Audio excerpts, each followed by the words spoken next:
Hey, what's up, everyone? This is Trent from CourseCareers. Today, I'm talking to Joey to talk about his story breaking into tech sales, landing an SDR role. Joey, why don't you start by telling everyone what you're up to today? What is your current role? Yeah, so a little bit about myself right now. I work for Momentum Software. I am an enterprise BDR for the enterprise AMS solutions. Um, so yeah, that's a little bit of what I'm doing right now. It looks like a very legit org selling to what nonprofits, ministries. I noticed over 1,000 employees on LinkedIn. Yeah, How'd you get into that company and what you're doing today?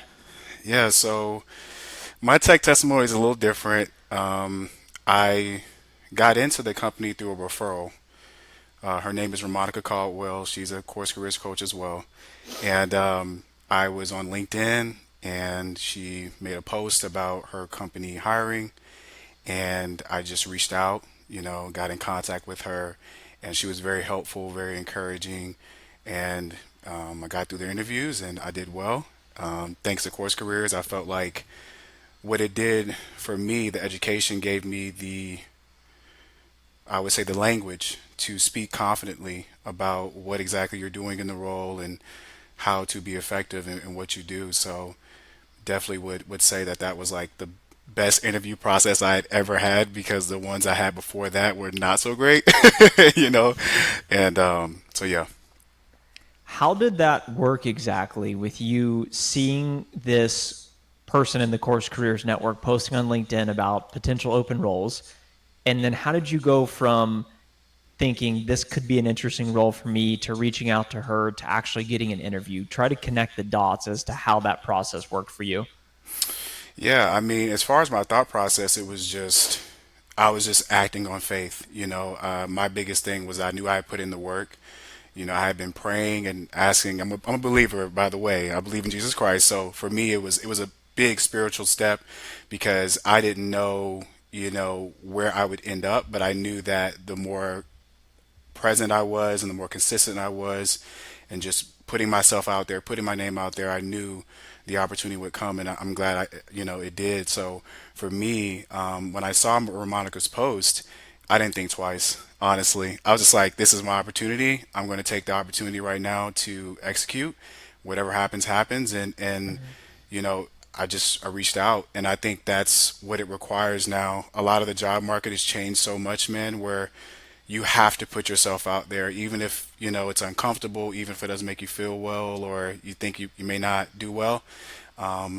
You definitely have to do it. And so when I did that, and she gave me the confidence, like I said again, just through the interview process and just telling me about the different competitors that Momentum have and different things like tidbits of information that I could use, I definitely felt like I had an advantage. And so from there, it just started to spiral. And like I said, when I got to the last interview, I felt really good about just how I presented myself. And even in the company now, there's a lot of just great culture, great people. I enjoy working with them, and yeah. What were you doing prior to tech sales? I was a medical laboratory technician. And so, like, I was in the hospital. I was working I was actually in the Army. So I was in the Army, and medical laboratory technician is just like a fancy word for someone who tests your blood for anything that's abnormal, right? Like, for example, if you have an elevated white count, we would report that to the doctor and tell him, hey, this person probably has an infection, and he would do whatever he needs to do to rectify the situation. And so I did that in the Army, did that for 4 years, got out, did that for an additional year because I had completed course careers in 2023. So I had, kind of been on the market, and to be honest with you, there was so much more I could have done on my end, but because I was doing the Army and working 12-hour shifts, the hospital was brutal, just working overnight. I just kind of put it on the back burner for the time being. I put myself out there, but it was definitely something I could have done in that situation.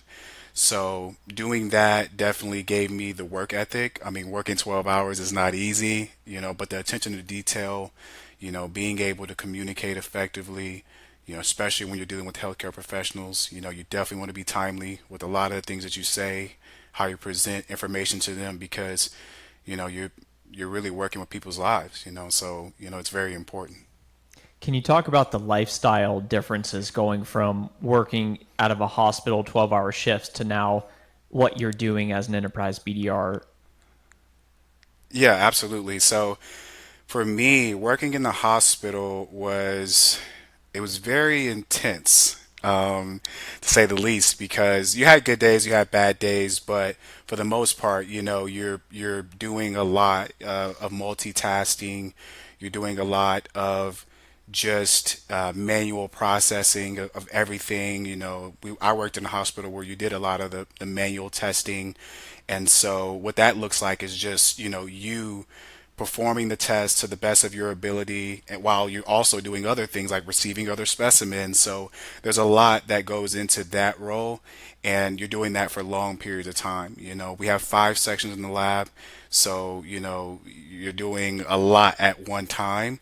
And so comparing that to what I do now in tech sales as an enterprise BDR, it's much different because you're being more strategic with how you structure your day and what exactly you're doing. And I got a lot of information from you actually on how to prospect, blocking off hours of your day to prospect, blocking off hours of your day to make the calls. And so honestly, I would say that the huge difference is the autonomy. It's the ability to set yourself up for success based on your skills and your strengths. And so if you know that, hey, maybe you reach more people in the morning, well, maybe you should schedule time for you to do that in the morning, and you have the flexibility to do that. And vice versa, if you say, hey, well, I know that I'm reaching more people in the afternoon, you can make calls in the afternoon as well. So it's just so much more control you have over, your day to day, your schedule.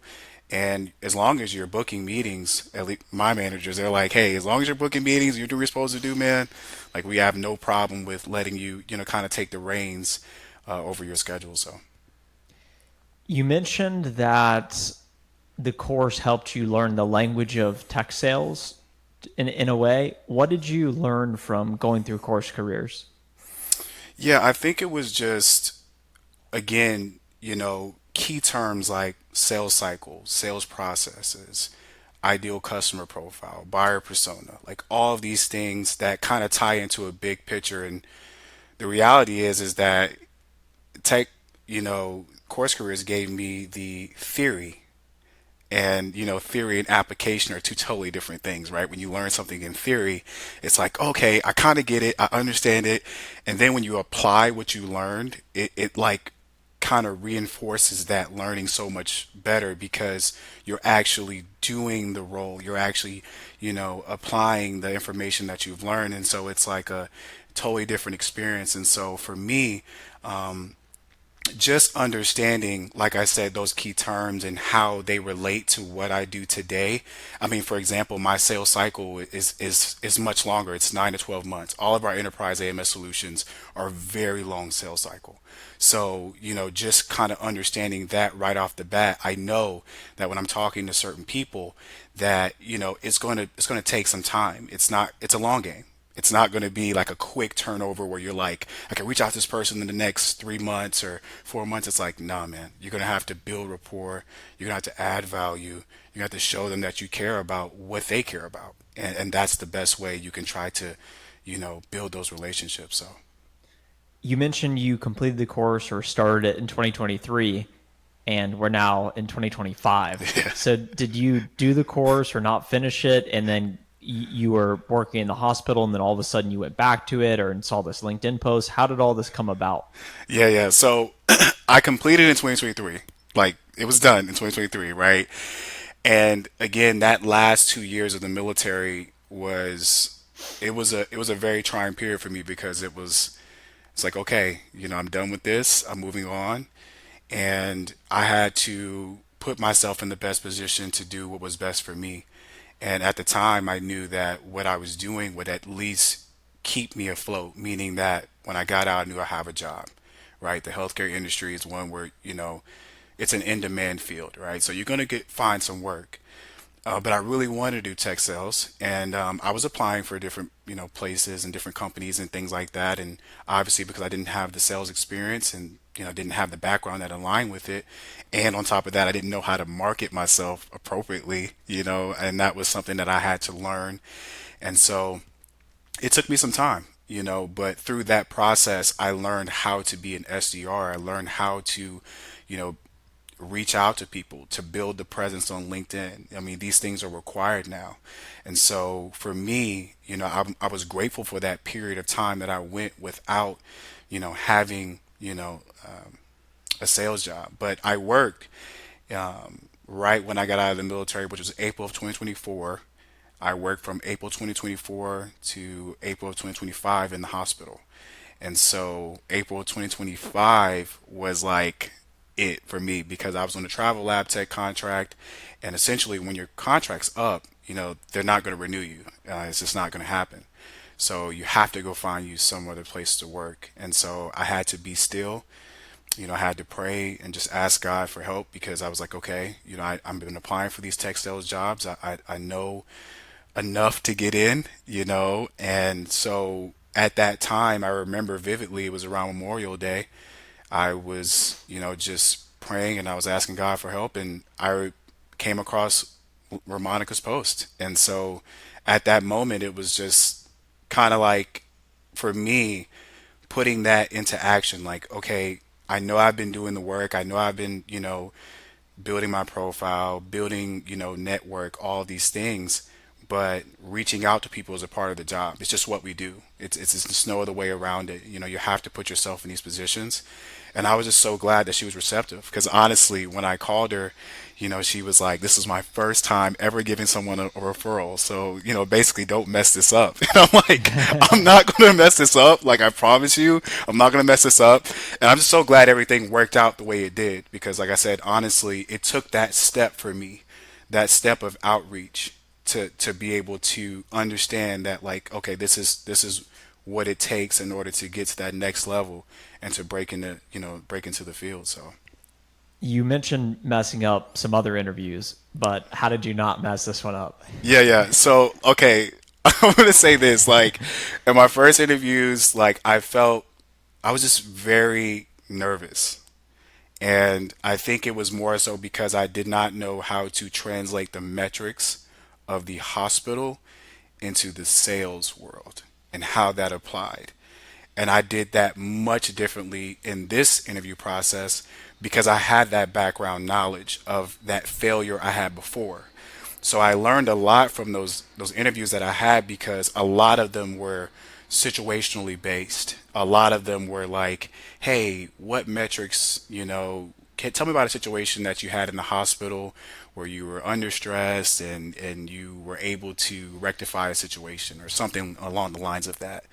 And those are the questions that really tripped me up, and I felt like this interview process, I was able to kind of tailor my responses a lot better and, just practicing as well. That was another thing, going through role plays, actually having coaches and just working even by myself, like trying to coach myself through the process and just understand how to actually translate my healthcare background into sales.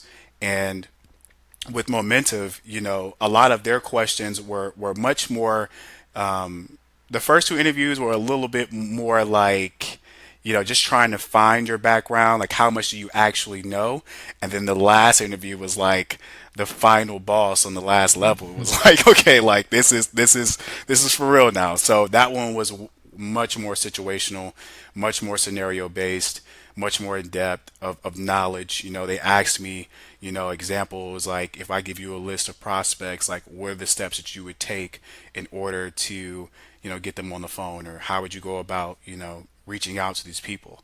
And so being able to articulate that through my failures, like I said, and through the education I have through course careers, I was able to just, fly through that. And like I said, with confidence. So What advice would you give to someone out there that's going through a similar journey trying to find their way in tech sales?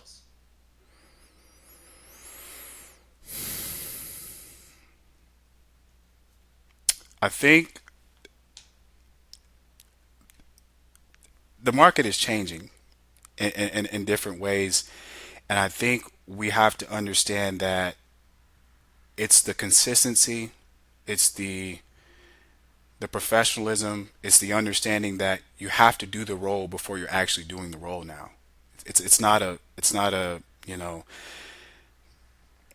it's not a choice. Like, you have to do it. So I would say to people, don't be afraid to invest in yourself, because that is what it requires. And that could be self-development. It could be, building up your LinkedIn presence. It could be, you know, investing in more AI technology to help you do your role plays and your mock calls and whatever else that you need, or investing in a CourseCareers coach. All of those things are going to be beneficial for you going forward. And so you have to be, have to understand that, if you're not willing to take the steps, then you can't blame a CourseCareers or anyone else for your lack of success. You have to take self inventory for what you're bringing to the table.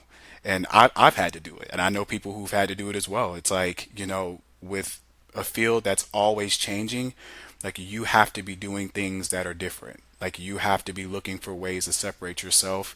And I know it's not easy.